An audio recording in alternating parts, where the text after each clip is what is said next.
Hello, hello, hello! Hello, Philippines! Hello, world! Panibagong buhay, panibagong pag-asa. Ito po si Kalabs TV Vlog, ang sa inyo'y bumabati. Chut!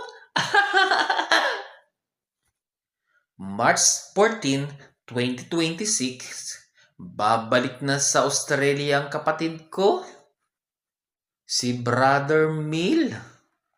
1 week lang kasi ang paalam niya sa boss niya. May importante lang na dinaluhan dito sa Pinas. Ngayon, araw ng pag-alis at pagbalik muli sa bansang Australia para makipagsapalaran. Matagal nang nag-a-abroad tong kapatid kong ito.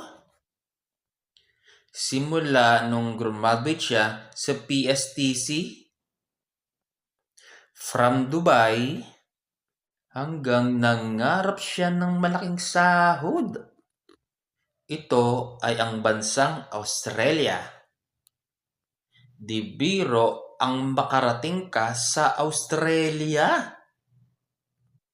Magtitake ka muna ng napakaraming exams para ma-qualified ka. Ito ang malungkot. Ang magpaalam na naman sa minamahal.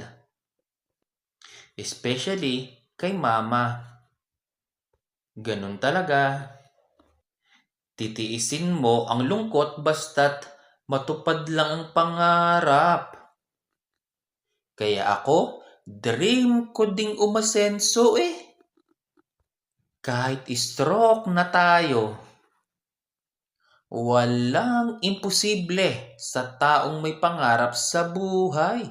Hindi po ba? Kaso, pumalpak tayo. Wrong decision tayo. Matagal na din po kasi tayong na-stroke eh. More than 4 years, going to 5 years na nga. Ngayon, nagpapagaling pa rin ako. Kaya kayong mga kalabs, hinay-hinay lang tayo sa pagkain. Lalo na yung taba ng baboy, hipon, alimango. Basta lahat ng matatabang pagkain.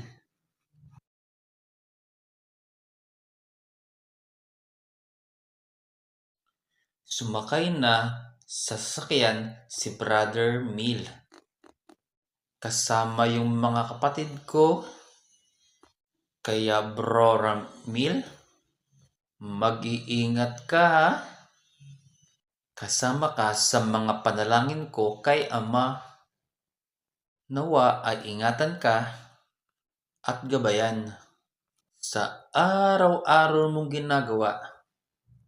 O siya, hanggang dito na lang tayo. Sa susunod ulit. Brother Mil, hanggang sa pagbalik mo, susuporta pa rin ako sa iyo. Ito po si Kalabs TV Vlog. Ang sa inyo'y nagpapaalam. Bye-bye!